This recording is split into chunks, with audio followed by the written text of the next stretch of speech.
Bien, ahí estamos grabando. Bueno, el tema de hoy es la escuela latinoamericana, también llamada teoría de la dependencia. ¿Sí? Es un poco la mirada de Latinoamérica en el campo de la comunicación, ¿no? Así como en algún momento escuchamos a la comunicación o vimos o leímos la comunicación o los modelos norteamericanos, los modelos críticos, los estudios culturales y demás, ahora toca el turno, ¿no? Con esto cerramos un poco el ciclo de todas las miradas sobre la comunicación, la escuela latinoamericana, también llamada teoría de la dependencia. Una cuestión de forma. Yo voy a compartir la pantalla para pasarles un power y vamos charlando sobre eso y demás, pero yo cuando les paso el power, recuerden que pierdo de vista el chat y, digamos, no sé, por ahí si hay alguien que quiera entrar, no lo veo, no me muestra porque solo me muestra el power, me salgo de la clase, ¿no? Entonces, en el caso de que tenga gente que quiera ingresar y yo no la vea o no la pueda ver, o alguien que vaya siguiendo, que alguien abra el micrófono y me interrumpa. ¿Sí? Me avisa, profe, hay gente, entonces salgo de la presentación, voy. Lo mismo que si escriben en el chat, no lo veo. Mario, ¿Les parece? Mario, ¿Sí? Bueno. Mario. Si quieren tomar nota, después igual subimos la clase y demás, pero por ahí siempre recomendamos hacer el ejercicio de ir escribiendo algunas cosas. Después al final, si hay algo que no se entienda o vamos muy rápido, me lo hacen saber y por ahí recordamos algunas cosas más. Mario, Tengo algunos ¿me libros escuchás? que después les quiero recomendar para que por ahí puedan Mario, leer o comprar en la medida de lo posible. Siempre está bueno ir armando como su propia biblioteca.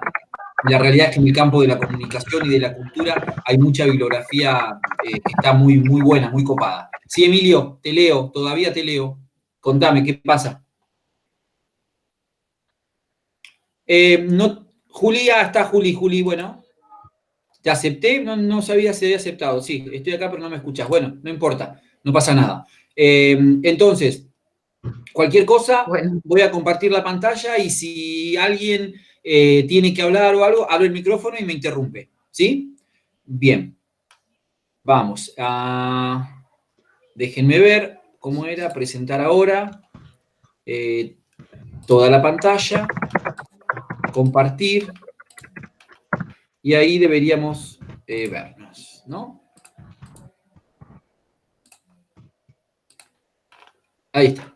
Bueno, Escuela Latinoamericana de Comunicación, ¿no? Los rebeldes con causa.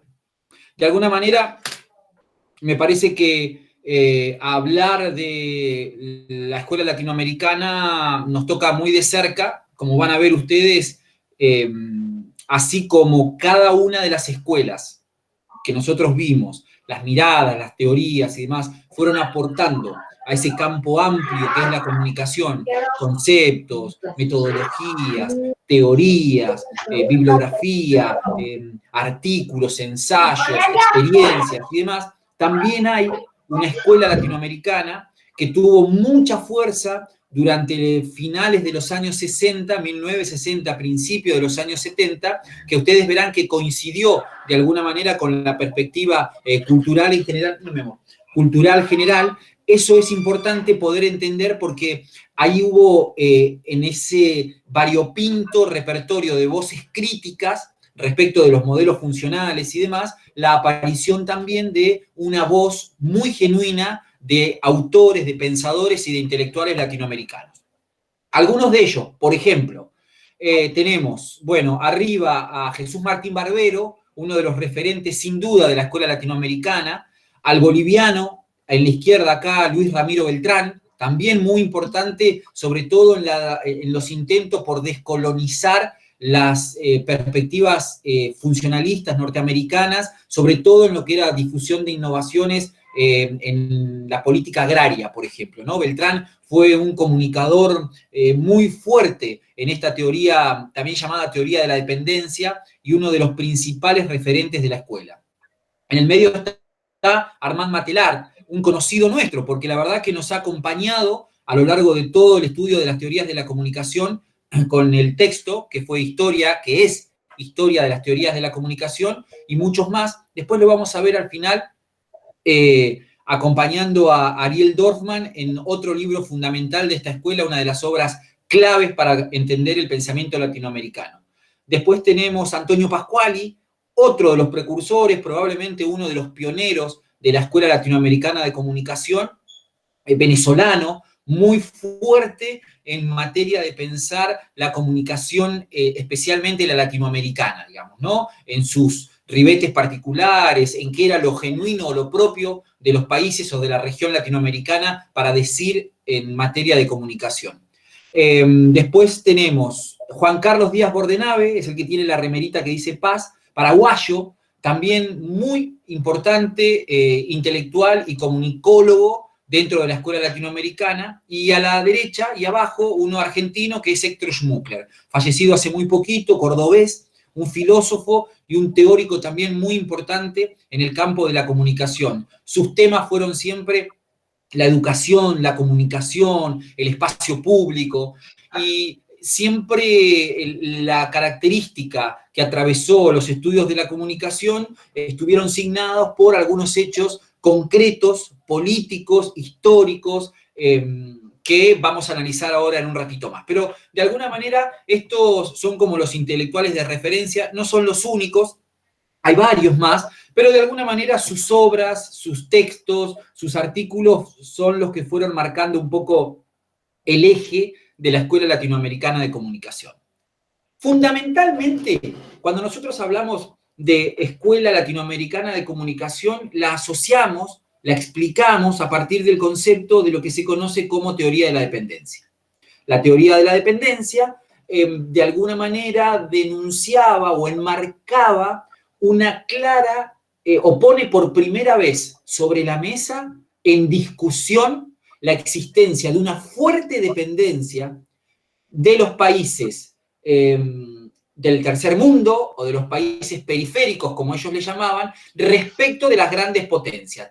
Esa división que ven en el mapa, la línea divisoria, fíjense, de alguna manera marca lo que se conoce o lo que ellos iban a marcar para ese momento histórico como mundo desarrollado o mundo subdesarrollado, ¿no? Países periféricos.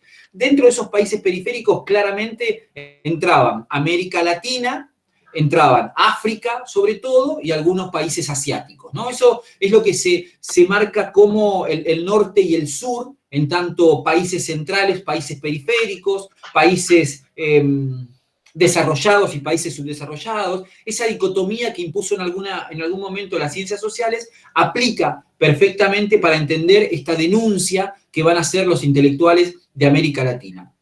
Precisamente ese va a ser uno de los ejes que se puede marcar como enunciado central de la escuela. Es decir, todo este conjunto de intelectuales, todo este grupo de intelectuales comunicadores latinoamericanos van a denunciar para los años 60, esta es la voz latinoamericana, en muchos puntos va a tener puntos de contacto con esto que decíamos, con África y con algunos países asiáticos, en lo que se llama una gran teoría de la dependencia. Es decir, esa dependencia que tenían los países periféricos de los países centrales, de la potencia norteamericana sobre todo, pero también de las grandes potencias europeas, era una de que había que denunciar, que había que tratar de revertir.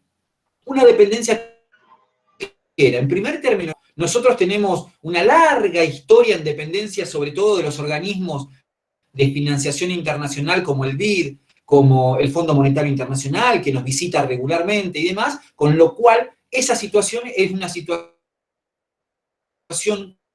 común a los grandes conglomerados, a la mayor parte de los países del mundo. Claramente lo padecen mucho más los países periféricos que en ese endeudamiento les imponen políticas educativas, políticas de organización del Estado, políticas de salud, políticas de achicamiento del gasto público, ¿no?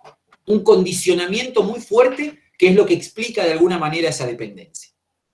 Primero, entonces, transparentar o mostrar esta dependencia en términos económicos, políticos, geográficos, geopolíticos, pero sobre todo, y ahí está la vinculación que nosotros hacemos en el campo de la comunicación, ellos van a fuertemente en la descripción, en contar, en denunciar y en plantear acciones para explicar y revertir esa dependencia en el campo de la comunicación y de la cultura.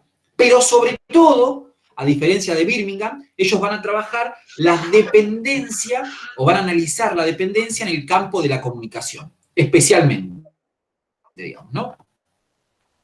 Alguna producción teórica de la escuela. Juan Díaz Bordenave, Comunicación y Sociedad, son algunos de los títulos que ponemos de referencia, ¿no? Antonio Pascuali, Comunicación y Cultura de Masas. Luis Ramiro Beltrán, Comunicología de la Liberación, Desarrollismo y Políticas Públicas. Jesús Martín Barbero, De los medios a las mediaciones, son las obras clásicas de estos autores, a lo que se conoció como la teoría de la dependencia o la escuela latinoamericana de comunicación. Vamos a ver en un poquito más adelante que esta escuela nosotros la vamos a situar claramente en América Latina, sobre todo, pero va a aparecer o va a tomar fuerza el conjunto de estudios de los intelectuales latinoamericanos a partir de un evento que se va a desarrollar para los años 70, que va a ser el encuentro o el desarrollo del NOMIC, que ahora lo vamos a explicar. Ese evento, que fue, cuando yo digo NOMIC, la sigla es, lo vamos a mostrar ahora, Nuevo Orden Mundial de la Información y la Comunicación, fue un foro donde participaron, fíjense la fecha, ¿no? Saliendo de los años 60, entrando en los 70, lo que se conocieron como los países no alineados. Es decir, recuerden ustedes que a la salida de la Segunda Guerra Mundial, el mundo va a quedar dividido prácticamente en dos grandes bloques. Aquellos países que participan dentro del paradigma del capitalismo y aquellos otros países que van a participar dentro de los bloques de países comunistas, digamos, ¿no? Encabezados por Rusia, Cuba, etcétera, etcétera. Pero ¿qué sucede? Estos países latinoamericanos, países africanos, países asiáticos, se van a reunir en lo que se va a conocer como el movimiento de países no alineados. No alineados ni con el capitalismo ni con el comunismo, ¿verdad? Por eso se van a llamar movimiento de países no alineados, y que incluyen ahí adentro países de estos tres continentes que mencionábamos. En esas reuniones que van a estar motorizadas por la UNESCO, este organismo internacional, de ahí se van a desprender las conclusiones, a partir de algunos informes, que van a generar al interior de cada región, de cada continente, estas producciones teóricas. Nuestro caso, para nosotros vamos a analizar puntualmente la producción teórica de la escuela latinoamericana, pero quiere decir, estudios de estas características también surgieron en otras regiones de estos países no alineados. Para la escuela latinoamericana, claramente, más allá de no pertenecer al campo de la comunicación estrictamente, va a ser de una influencia notable la propuesta, la aparición de este señor que muchos conocen, que es el brasileño Paulo Freire, ¿no? Paulo Freire con su teoría de la liberación, y a partir de esa obra magnífica que es La pedagogía del oprimido, Paulo Freire va a ser uno de los pilares en poner la bocha, en poner la pelota en el campo de la comunicación latinoamericana o de las posibilidades de liberación que podía cultivarse o estar en el terreno de lo social para revertir ese cuadro de una dependencia endógena, es decir, una dependencia casi histórica, casi ancestral de las grandes potencias sobre los países latinoamericanos. Como ustedes saben, la pedagogía de Paulo Freire es una pedagogía que él llama una pedagogía de la liberación. Su propuesta teórica, de hecho, es trasladada con mucho criterio posteriormente para la interpretación del comportamiento de la comunicación social en América Latina. ¿Qué hacía Paulo Freire? Paulo Freire hacía de manera muy, muy fuerte, o su principal trabajo tenía que ver con que la alfabetización tuviera un anclaje muy fuerte, muy grande, en tratar de que esa persona que se alfabetizaba tomara al mismo tiempo conciencia de su propia realidad y lugar en el mundo, ¿no? Esa es por eso decía Paulo Freire que el sujeto iba tomando conciencia en el mismo momento en el que se educaba, en el que aprendía, de su propia realidad. A diferencia de los procesos de educación más funcionalistas, ¿no? Que tomaban al sujeto como un sujeto vacío al que se le volcaba o se le llenaba un montón de contenidos,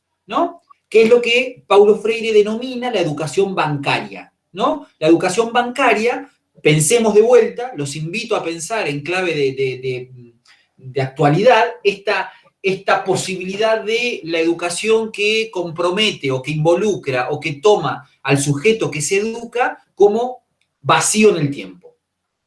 Fíjense cómo en esa denuncia o en esa visibilidad que hace Paulo Freire se juega el mismo paradigma que el paradigma de Laswell, ¿no? Que esos modelos funcionalistas norteamericanos de comunicación, que consideraban al receptor, hagan la analogía, como un sujeto vacío, un sujeto que no participaba de ese proceso de comunicación más que como un receptor pasivo, que era precisamente presa fácil para ser manipulada por los medios masivos de comunicación. ¿Se acuerdan? ¿Recuerdan esa primera impronta que la va a criticar fuertemente López Pérez en ese artículo que leímos?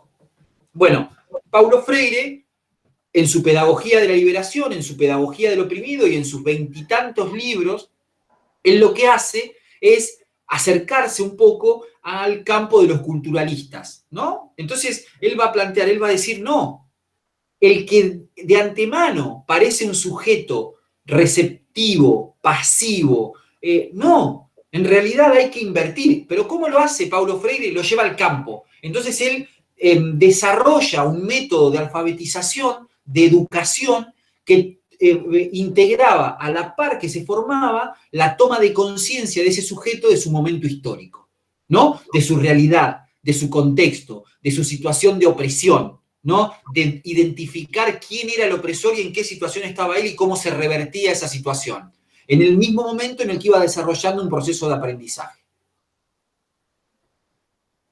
¿no? Por eso digo que Paulo Freire, a pesar de no ser un comunicador en términos literales, sí va a ser de un gran aporte su trabajo, su aporte, su mirada sumamente disruptiva en enriquecer fuertemente las lecturas, los trabajos y la proyección, la producción teórica de los intelectuales de la comunicación latinoamericana. Fuerte, muy fuerte va a ser la impronta. Lo que les decía recién, el NOMIC. El NOMIC se traduce como, o sus siglas son, Nuevo Orden Mundial de la Información y la Comunicación. Yo no sé si puse oportunamente a grabar. Vamos a salir un cachito. Vamos a salir de acá. A ver, che. Vamos a volver para atrás. Fin de la presentación. Acá sigo admitiendo algunos más que querían entrar. Ah, se está grabando, perfecto. No me acordaba si estaba grabando. Bueno, entonces, si no hay más para aceptar, sigo acá, presentar ahora, toda la pantalla, presentamos acá, compartimos y vamos acá. Ahí está. NOMIC, estábamos acá, ¿verdad?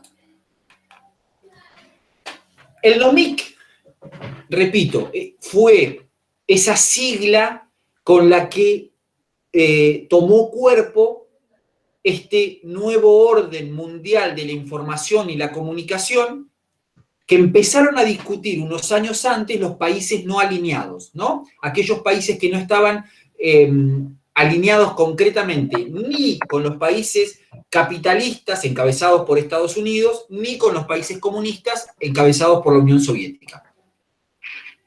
Los países no alineados comienzan a debatir sobre los desequilibrios de los flujos y los intercambios de información y comunicacionales.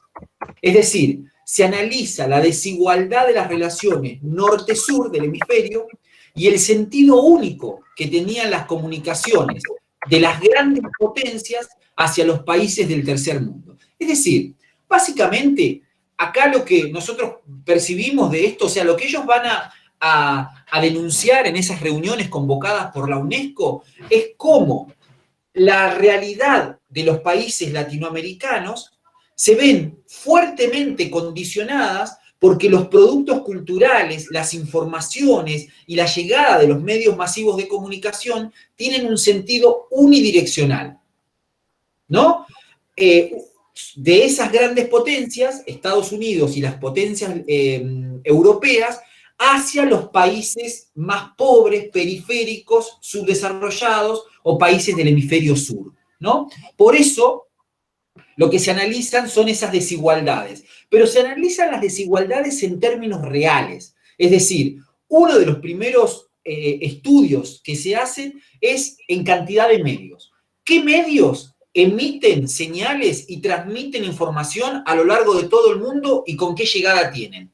Entonces, ese mapa mostraba que los flujos de comunicación eran unidireccionales. Es decir, impactaba la comunicación, los medios, y bajaban hacia los países periféricos y no así de manera al revés, generando una notable desigualdad y una penetración cultural que perjudicaba notablemente a los países latinoamericanos, ¿no?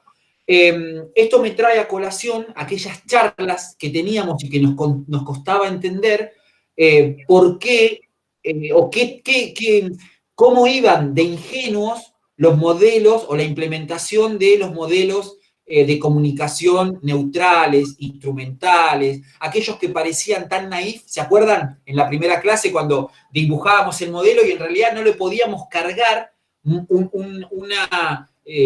una fuerza de política? No lo podíamos poner. Es decir, simplemente decíamos, bueno, el modelo resulta bastante cómodo, bastante práctico, emisor, receptor, mensaje. Fíjense cómo después de 30 o 40 años de la implementación de esos modelos, que aparentemente sonaban a neutrales y demás, esos mismos modelos generaban a gran escala estos grados de desigualdad, ¿no? Generaban grandes y enormes monopolios comunicacionales que bajaban información y que bajan información de manera unidireccional.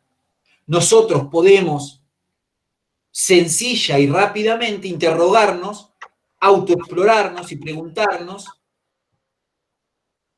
cómo podemos pensarnos como una cultura, como una sociedad fuertemente impactada, atravesada por industrias culturales ajenas, sobre todo norteamericanas, que son las líneas que más nos llegan a nosotros, los tipos de consumos que hacemos, el tipo de cine que consumimos, el tipo de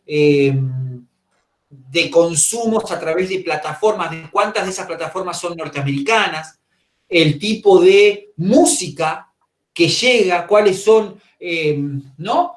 Muchos estilos de música y cuánto hay de nuestra cultura o de nuestras prácticas culturales diversas impactadas en los países centrales. Ahí claramente nos podemos dar cuenta de cómo funcionan o siguen funcionando esos flujos. Por primera vez, de manera política, va a ser puesta en escena esta denuncia por la Escuela Latinoamericana de Comunicación. Se va a publicar un libro que es el informe McBride. Ahí está una de las ediciones, Un solo mundo, voces múltiples, comunicación e información en nuestro tiempo. Este es el informe que al cabo de esas reuniones tomó forma, se conoce como el informe McBride, que enumera una serie de puntos que son el resumen del espíritu de esos países no alineados que hablaban precisamente de cómo era la comunicación. En este libro, que se llama Comunicación, Memorias de un Campo, que son una serie de entrevistas, yo seleccioné un resumen de 3 o 4 puntos para leer de lo que decía ese informe, ¿no? Que era fue un informe muy fuerte y que desnudaba por primera vez los intereses económicos y políticos que había detrás de la industria de la comunicación en el mundo, ¿no? Dice, democratizar la comunicación. La experiencia descrita previamente es deudora de la discusión en torno al NOMIC, por lo que será útil compartir las principales conclusiones y sugerencias del informe MacBride, que es un informe de 1980, que se debatían en aquel entonces y que consideramos siguen teniendo plena vigencia en la actualidad. El informe decía, por ejemplo, en la página 43, la aspiración a un orden social mejor, más justo y más democrático, basado en el respeto de los derechos humanos fundamentales, se manifiesta por doquier hoy en día. El presente estudio destaca también la importancia extrema que reviste la eliminación de los desequilibrios y las disparidades en la comunicación, sus estructuras, y más especialmente en la circulación de la información. 3. La comunicación es tanto un derecho fundamental del individuo como un derecho colectivo, que procede garantizar a todas las comunidades y a todas las naciones. La libertad de información, y más exactamente el derecho a buscar, recibir y difundir información, es uno de los derechos humanos fundamentales, que constituye incluso un requisito previo a muchos otros derechos. Es indispensable que los países formulen unas políticas nacionales globales de comunicación ligadas a la totalidad de los objetivos de desarrollo social, cultural y económico. Digamos, ese informe dejó, entre otras cosas, dejó planteada la preocupación de todos los países latinoamericanos por tratar de revertir ese cuadro de una manipulación, de una dominación que castigaba duramente los procesos de construcción de identidad, los procesos de construcción de medios alternativos, las formas de concebir la comunicación. Era la imposición de modelos y de formas de hacer comunicación, modelos o formatos de programas de televisión, de programas de radio, que les eran ajenas a las comunidades propias de acá. Es decir, era aplicar a una realidad un modelo que le era totalmente ajeno.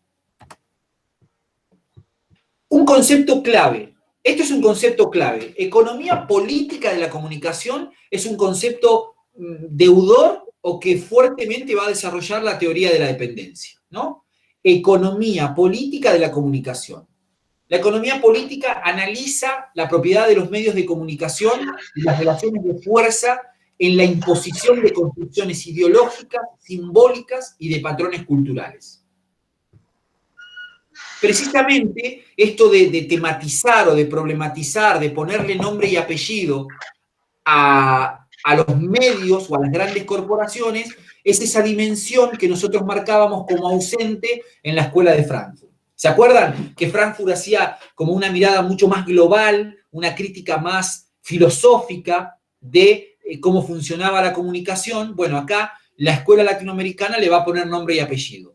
Va a decir, en Estados Unidos hay 700 usinas de comunicación entre medios de comunicación y agencias que irradian programas, formatos, estilos, productos envasados que condicionan a las realidades latinoamericanas. Se meten en las políticas de los países. ¿Cómo se meten? Se meten a partir de la construcción de un ideal de comunicación, de un ideal de vida, de un ideal de consumo, que es el que corresponde a la sociedad burguesa capitalista. Por eso nosotros aspiramos a ese estilo de vida, a ese tipo de consumo que no es propio, que es más bien una construcción realizada en otro país e impuesta de manera simbólica. Los medios masivos de comunicación son instrumentos para esa consolidación y ampliación del capitalismo. César Bolaño. César Bolaño es un comunicador brasileño, anduvo por la región hace unos 2 años también, brindando una serie de cursos, y él es uno de los primeros o especialistas en profundizar el tema de manera más actual en lo que se conoce como la economía política de la comunicación. Fíjense, él dice, la producción y circulación de contenidos comunicacionales consideradas como mercancías, lo que hacen es generan valor y son importantes en el proceso de acumulación capitalista. Es decir, no solo tomar de manera ingenua la producción de contenidos, sino fundamental que detrás de cada uno de esos medios de comunicación hay una plusvalía, una ganancia, un rédito muy fuerte que genera ese enriquecimiento. Ustedes seguramente han escuchado en alguna oportunidad cuando se habla de que determinada película es la más taquillera del año, de la década, de la historia, y podrán traducir después en números los millones y millones que generan esas cadenas, ¿no? Esas puestas como avant premier o estrenos en simultáneo en el mundo. Son estrategias que construyen las grandes corporaciones mediáticas para generar ese valor del que habla César Bolaño, digamos, ¿no? Son las industrias culturales y los medios de comunicación son factores fundamentales en el proceso de acumulación capitalista. La escuela latinoamericana va a tener 3 momentos. Vamos a identificar 3 momentos, yo diría que 4, ¿no? 3 momentos sacando por ahí, si se quiere, esta primera etapa, que es la etapa, si se quiere, de denuncia, podríamos llegar a identificar entre 3 y 4 periodos. La primera etapa la situamos finales de 1950, principio de los 60. Este grupo de intelectuales que hablábamos al principio lo que van a hacer es denunciar y cuestionar a la sociología funcionalista. Básicamente a digamos, como esto que yo les decía recién, este modelo norteamericano simplista que reducía la comunicación a 2 o 3 factores que invisibilizaban las cuestiones de contexto, van a tener unas consecuencias gravísimas, sobre todo para los latinoamericanos, porque van a profundizar esos modelos de comunicación lineales, la dependencia de los países. No van a ser los países latinoamericanos hasta ese momento, o no fueron capaces de poder pensar formas de comunicación, procesos de comunicación que le fueran genuinos, que le fueran propios. Por eso, esa primera de la escuela va a ser precisamente eso, va a ser una denuncia, ¿no? En una serie de intelectuales o de actores que se están preparando para empezar a generar sus propios marcos de pensamiento de acuerdo a la realidad latinoamericana. Denuncian las consecuencias del imperialismo cultural, especialmente norteamericano, con productos culturales que invisibilizan las producciones nacionales, regionales, locales. Muestran las consecuencias de la reducción de la comprensión del proceso de comunicación. Esto de no contemplar el contexto y las propias características sociales, ¿no? Esta es como una primera etapa de la escuela en la cual se empieza como a tomar conciencia, a traducir esta idea del daño en algún punto irreversible que generaba esos modelos técnicos de comunicación instrumentales puestos, ¿no?, en esa gran maquinaria que era precisamente la colonización norteamericana. Ahí la ilustración, fíjense que abajo del pie dice Estados Unidos y ese personaje característico del imperialismo norteamericano y el sometimiento al resto de las comunidades y de los países del mundo, ¿no? El imperialismo es una palabra que toma un sentido muy fuerte a partir de la política exterior de Estados Unidos, sobre todo, ¿no? Una etapa que se va a desarrollar durante los años 60 es una etapa destructiva, ¿no? Faltó una S ahí, una etapa destructiva. Se llama así etapa destructiva porque, de alguna manera, lo que va a hacer la escuela es avanzar en la denuncia y va a decir que uno de los elementos, pensemos que estamos hablando de casi 70, 80 años atrás, digamos, ¿no? Entonces no había el desarrollo tecnológico que tenemos hoy y las principales usinas de información de aquella época eran las agencias de noticias. Las agencias de noticias funcionan todavía actualmente y son redacciones que producen información y que se venden como abonados, o sea, vos comprás como medio de comunicación información a ellos. Ellos producen la información y te mandan la información a tu medio y vos la podés usar, ¿no? Ese es el rol que tienen las agencias. Ahí, Associated Press es norteamericana, Reuters es una agencia alemana, EFE es una agencia española, bueno, son diferentes agencias de noticias En ese momento, el informe McBride lo que denunciaba era cómo las agencias de información hacían fluir la información de manera monopólica y centralizada. En muchos aspectos, y eso es importante, no solo en los sentidos, en los flujos en los cuales la información fluía de las potencias hacia los países periféricos, sino también en el tipo de tratamiento que se le daba a esos países en la información. Y eso es fundamental, y no es un tema menor. Los países latinoamericanos aparecían y aparecen en las noticias de las agencias de noticias, aparecían en ese momento, sobre todo en las agencias, como pobres, marginados, marginales, exotizados, en vías de... Es decir, siempre había o siempre pesaba en la construcción de las noticias sobre esos pueblos una mirada peyorativa. Y por el contrario, una mirada que ensalzaba, que levantaba, que agrandaba, que inflaba a los países potencias, ¿no? A Norteamérica y a los países europeos. Eso es importante.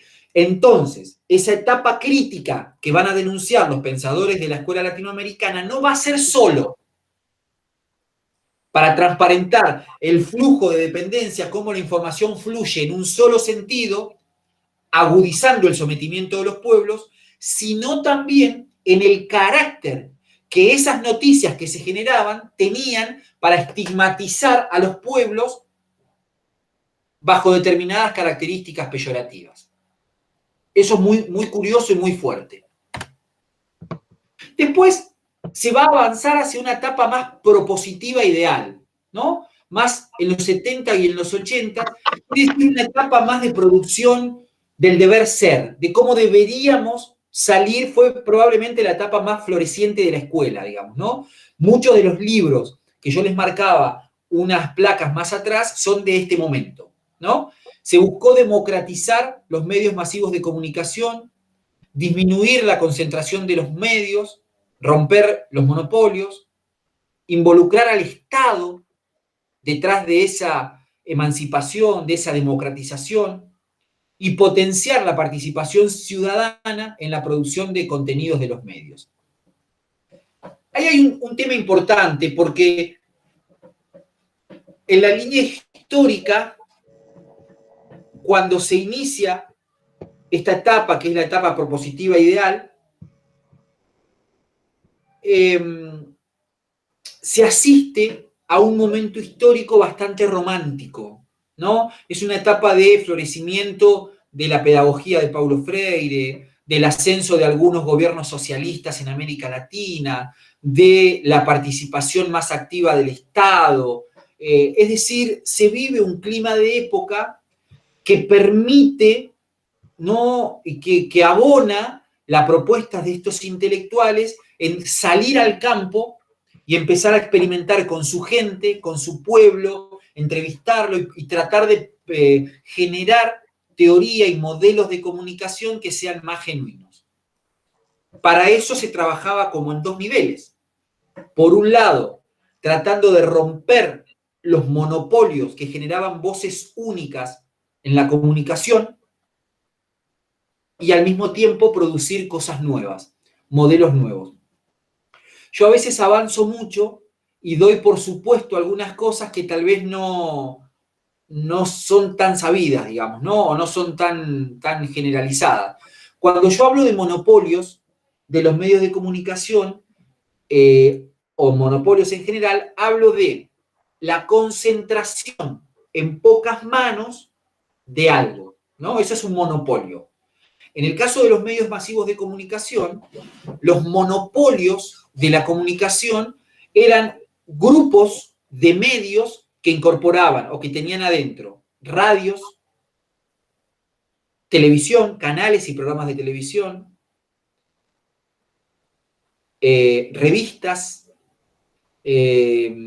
revistas especializadas, periódicos, productoras de películas, es decir, grupos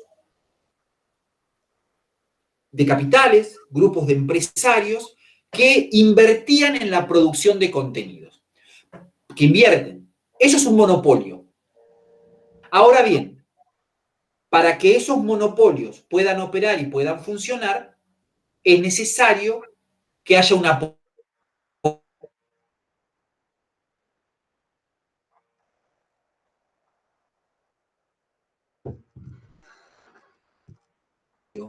porque venían de la mano de las políticas neoliberales.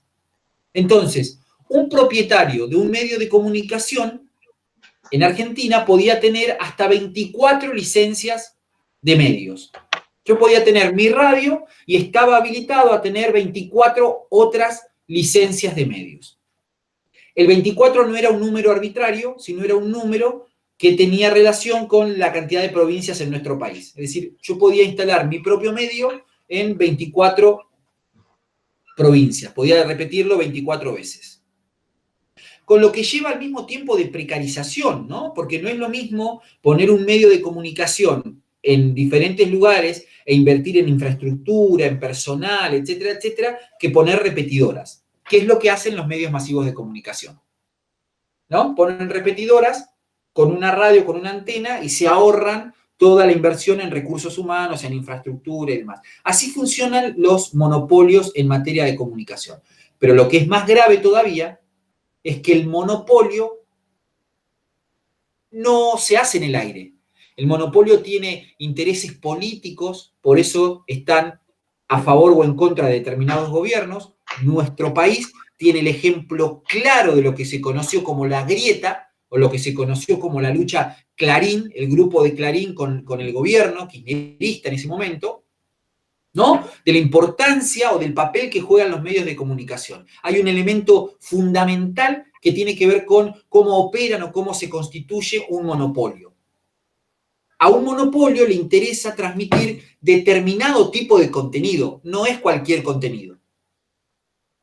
Bueno, para los años 70 o para los años 80, para ese periodo se buscó fuertemente desde la escuela latinoamericana tratar de romper esa concentración de medios o esos monopolios.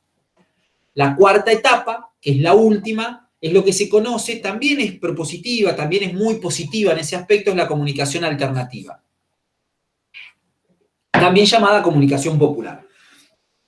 Buscaron trabajar en el campo de la acción. En esto tiene un punto de encuentro con Birmingham. Recuerden ustedes que ahí donde la teoría crítica o la escuela de Frankfurt era muy teórica, filosófica, etcétera, etcétera, Birmingham ya se metió en el campo. Birmingham trabajaba con los obreros en alfabetización y demás. La escuela latinoamericana también es deudora para ese mismo momento histórico. Lo que hacían en Birmingham lo hacen acá en América Latina. Es decir, van a trabajar con el pueblo. Es decir, meten los pies en el barro y van a trabajar con la gente, digamos, ¿no? Es decir, desarrollan radios alternativas, radios comunitarias, graban la experiencia de los cosechadores, producen procesos de comunicación en red, comunicación participativa, ¿no? Promueven la creación de medios alternativos de comunicación. Es decir, buscan configurar un esquema que esté por fuera de esa comunicación masiva que siempre expresa de los grandes imperativos culturales imperialistas, digamos, ¿no?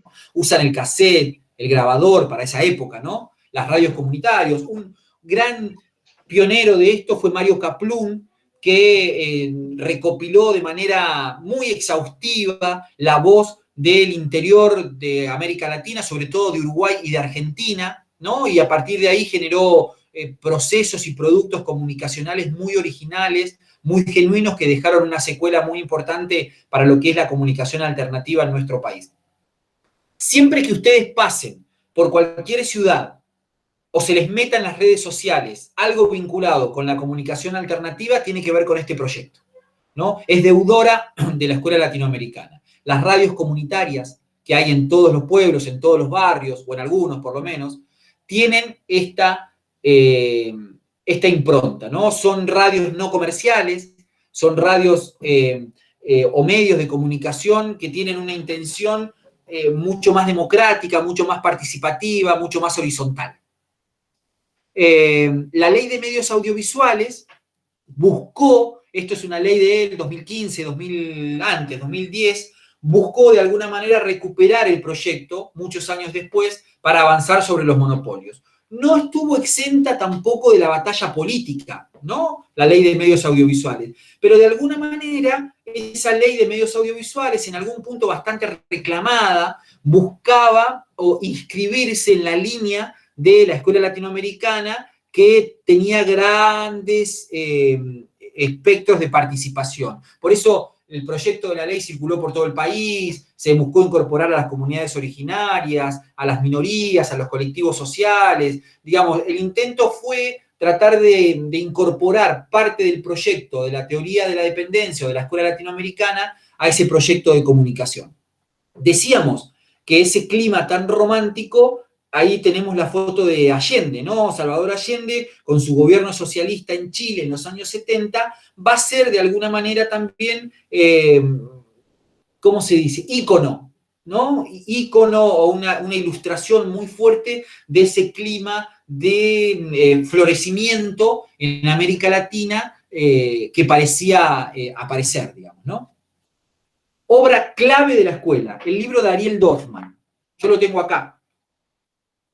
Para leer al Pato Donald. Para leer al Pato Donald, Comunicación de Masas y Colonialismo, es un libro que siempre recomendamos, en lo posible porque tiene una vigencia fundamental.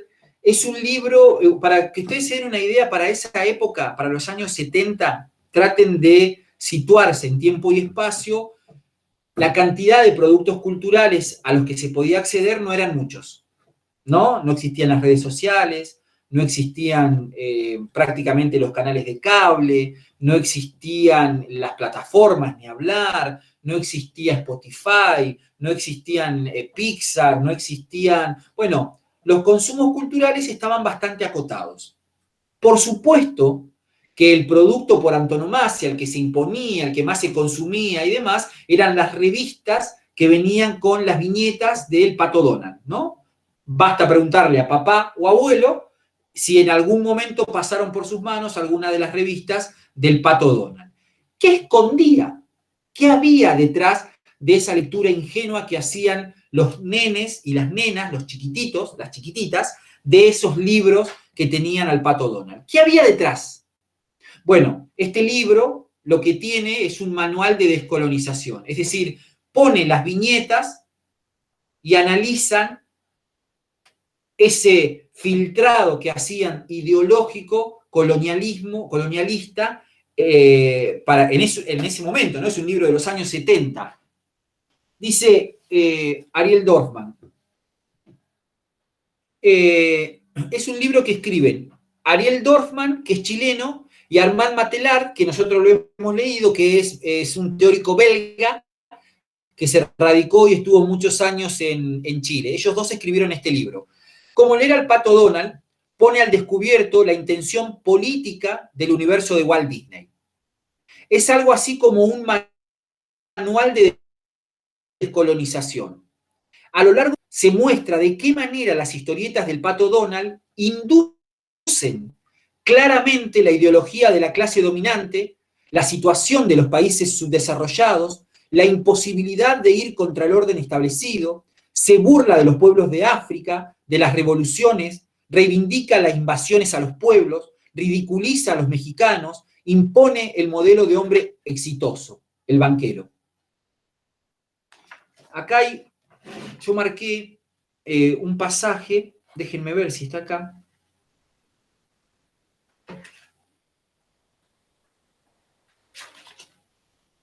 Sí, claramente la mirada de Matelar y de Dorfman es una realidad en términos de lo que hablábamos la semana pasada, marxista, ¿no? Ellos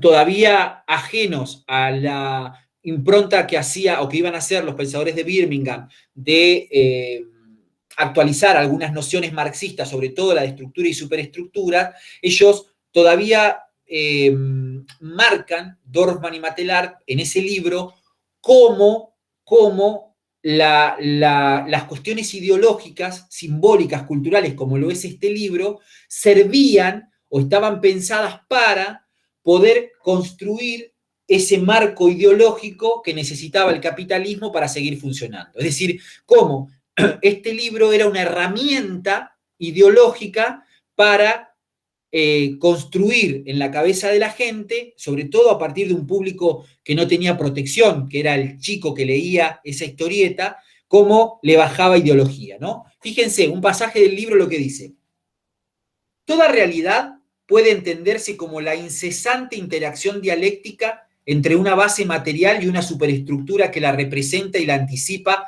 en la cabeza de los seres humanos.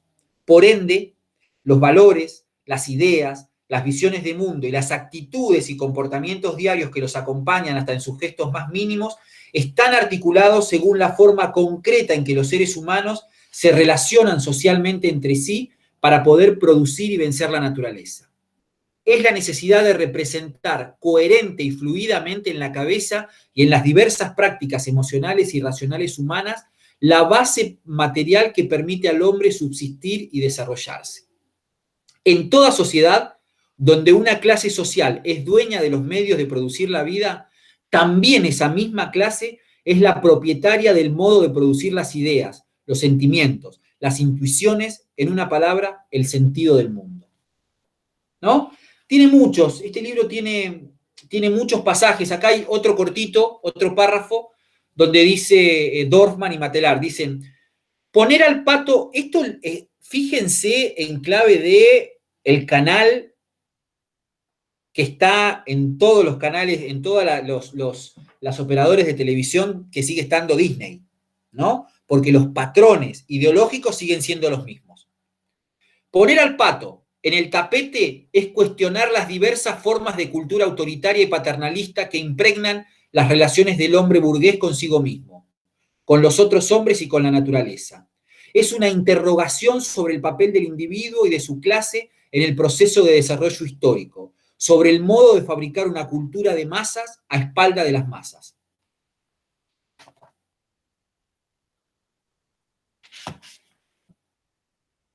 Para Disney, los pueblos subdesarrollados son como niños. Deben ser tratados como tales, y si no aceptan esta definición de su ser, hay que bajarles los pantalones y darles una buena zurra para que aprendan. Cuando se dice algo acerca del niño buen salvaje en estas revistas, el objeto en el que en realidad se está pensando es en el pueblo marginal.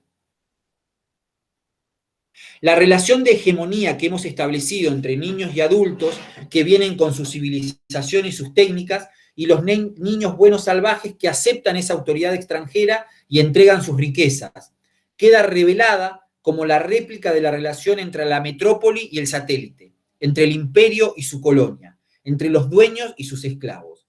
Tanto es así que los metropolitanos no solo buscan tesoros, sino que venden a los nativos revistas como estas para que aprendan el rol que la prensa urbana dominante desea que ellos desempeñen. Bueno, da para mucho. El libro de Dorfman es un libro que se consigue en las bibliotecas y que es espectacular poder en algún momento comprarlo o leerlo.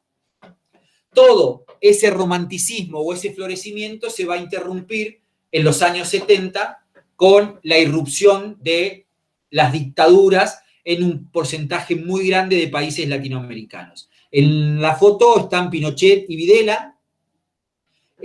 Hace muy poquito se estrenó un documental sobre el Plan Cóndor. El Plan Cóndor fue un plan motorizado sobre todo desde Estados Unidos, una planificación estratégica de los ejércitos y de las policías de todos los países latinoamericanos que tenían dictaduras en ese momento para poder eliminar a los gobiernos socialistas o a los intentos que ellos denominaban subversivos en toda América Latina. Fueron inteligencias y documentos cruzados que lo que hicieron fue poner freno a ese temor que había muy grande de que floreciera y se reprodujera en América Latina las experiencias socialistas, como el caso de lo que sucedía en Cuba. El primero en caer fue claramente el gobierno de Salvador Allende, que veíamos en la foto anterior, y precisamente, fíjense que el Plan Cóndor, qué gran paradoja, digamos, ¿no? A la par que empezaban las resistencias hacia todos estos modelos imperialistas norteamericanos, va a ser, no casualmente, Estados Unidos el que comande el Plan Cóndor para la eliminación de los gobiernos socialistas en América Latina, digamos, ¿no? Se sepultaron los proyectos de liberación, desarrollos nacionales, búsquedas de identidades culturales propias, y se generaron décadas de silencio en la producción intelectual crítica, popular y democrática. Los años 80 fueron años oscuros, porque realmente la producción intelectual, el 90% de los intelectuales críticos de izquierda se tuvieron que exiliar o fueron desaparecidos por una u otra de las dictaduras en América Latina. Los proyectos como los de Freire, los proyectos como los de los pensadores latinoamericanos quedaron sepultados o suspendidos en el tiempo, ¿no? Se perdió una gran generación de intelectuales en América Latina que estaban desarrollando ese periodo de una producción teórica intelectual fundamental, digamos, ¿no? Bueno, hay parte de la bibliografía. El libro primero es el que venimos siguiendo, Historia de las teorías de la comunicación, que está bastante claro, nombra a los autores, Schmuckler, Beltrán, Matelar, habla de la experiencia de Salvador Allende, habla un poquito del NOMIC, dice que la obra de Paulo Freire, Pedagogía del Oprimido, tuvo una profunda influencia en la orientación de estrategias de comunicación popular y un esplendor mundial. Esta pedagogía parte de la situación concreta en la que vive su receptor para hacerla emerger progresivamente como fuente de conocimiento en un intercambio recíproco entre estudiante y educando. ¿No? Bueno, es lo que charlábamos hace un ratito. Beltrán, Premisas, Objetos y Métodos Foráneos, una obra también importantísima, muy linda, del boliviano Luis Ramiro Beltrán, que cuenta la experiencia de cómo el desarrollo agrario en América Latina se hizo durante los años 60 de manera muy frustrada a partir de incorporar tecnología y métodos de socialización de la tecnología que no eran propios, que eran ajenos, provocando la frustración, el endeudamiento de los campesinos y de los programas en América Latina. Torrico Villanueva tiene un librito que se llama Abordajes y periodos de la teoría de la comunicación, donde sintetiza de manera muy puntual los aportes de cada una de las escuelas de comunicación, los enfoques, un abordaje teórico crítico, un abordaje funcionalista, es muy práctico, por ahí podemos digitalizar, aunque sea esos cuadros, y después compartirlos en el campus para que los puedan, es una especie de red conceptual o de mapa sinóptico que les va a ayudar mucho. Y este libro de Schmuckler, Memoria de la Comunicación, que yo les quiero dejar, después vamos a ver si, aunque sea como complementario, subimos, porque tiene un capítulo que se llama El NOMIC, Recuerdo de lo que no fue. Un capítulo muy breve, de unas 4 o 5 páginas, pero que también los va a ayudar a comprender un poquito más acerca de la escuela, digamos, ¿no? Vamos a dejar de compartir. Bueno, vuelvo al chat. Si alguien quiere abrir el micrófono, contar, ya está en el aula, dice Julieta. Si alguien quiere por ahí contar algo, comentar, si se entendió, si hay algo que convenga retomar, si es claro. Mientras yo me tomo un matecito más frío, que se me enfrió. ¿Se entendió un poco lo que estuvimos charlando?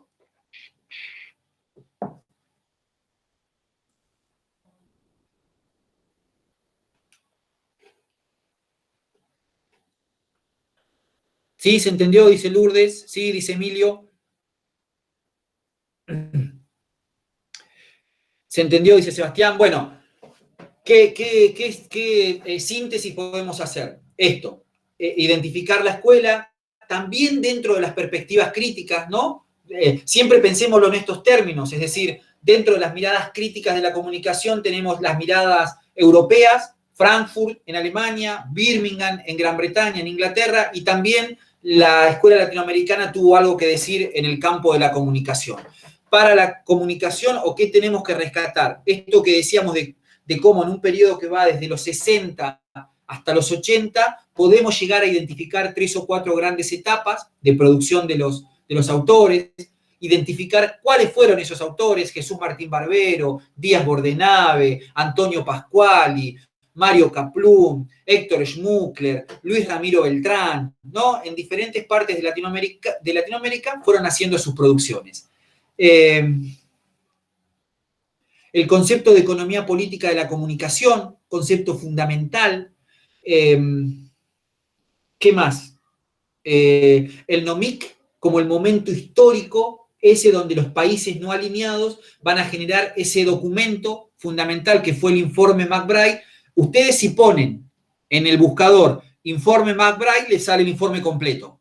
Lo van a encontrar, está espectacular. Y lo importante para pensar esto es que ese cuadro, esa escena que estaba copada por las grandes potencias en los años 60 y 70 que quieren denunciar, que van a transparentar todo, estratégicamente va a ser interrumpido por el Plan Cóndor y por las dictaduras en los años 70, y fíjense cuál es la realidad hoy. Quedaron aquellos atisbos de intentos de una experiencia de comunicación distinta, quedaron totalmente marginados, y hoy nos da para pensar qué tan colonizados están nuestros modelos de comunicación. Recuerden aquella primera clase donde tirábamos ideas, como lo primero que aflora es esta mirada de la comunicación, digamos, ¿no? De hecho, cuando lean el texto de Schmuckler o cuando lean, van a ver que la experiencia del NOMIC fue una experiencia frustrada. Por eso el título del capítulo de Schmuckler es Lo que no fue, el NOMIC como lo que no fue. Pero fue por una interrupción de vuelta, ¿no? Por estas interrupciones que rompieron el orden democrático y abortaron estos intentos de tratar de hacer una experiencia lindísima en la comunicación. Por supuesto que, como la cigarra, como dice la canción, ¿no? No me mataron del todo, muchas de esas prácticas todavía persisten. Están por ahí dando vuelta y hay experiencias de comunicadores todavía que siguen siendo interesantes en materia de medios populares, de comunicación popular, de comunicación alternativa. Pero bueno, no sé, un poco esa es la propuesta. Ah, bien, ahí está. Ahí subió Juli algo del informe McBride. Yo creo que estamos hasta ahí. Si no hay dudas, consultas o algo de eso, podemos cerrar por hoy. Consulta, las radios de las universidades también pueden tomarse, claro, sí, sin duda. Todas aquellas radios, ahí comenta Cintia, que no son comerciales, pueden entenderse dentro de estas radios. Radio Calf en Neuquén, Radio Antena Libre de la Universidad del Comahue. Las experiencias de las radios universitarias son, claro, Antena Libre. Son todas radios, de hecho hay una red que es Federación de Radios Comunitarios, FEDACOS, algo así, Federación de Radios Comunitarios del país, que están todas en red y transmiten en determinados horarios boletines de toda América Latina o de toda Argentina. Hay redes latinoamericanas, redes argentinas, ¿no? Que transmiten. ¿Cuál es el fuerte de estas radios? Es trabajar contenidos que estén por fuera de las agendas de los grandes medios de comunicación. Cuando uno consume un gran medio de comunicación, en esa usina de grandes medios, la agenda siempre son los mismos temas. En estos medios, no. La idea o uno de los esfuerzos, fíjense qué tan deudora es de la escuela latinoamericana, estas redes buscan generar contenidos, agendas que vayan por fuera de lo que muestran los grandes medios de comunicación. Son radios comunitarias, son radios no comerciales, son radios alternativas, todas. Y otros medios, ¿no? Hay experiencias en canales de televisión, en medios escritos, en medios digitales. Por eso decimos siempre que al mismo tiempo que las redes sociales tienen un uso sumamente también desde los consumos y atravesados por esto, pero también hay experiencias de usos de radios en términos alternativos o en términos comunitarios, digamos, ¿no? Que buscan fortalecer esos lazos comunitarios. Voy a dejar de grabar.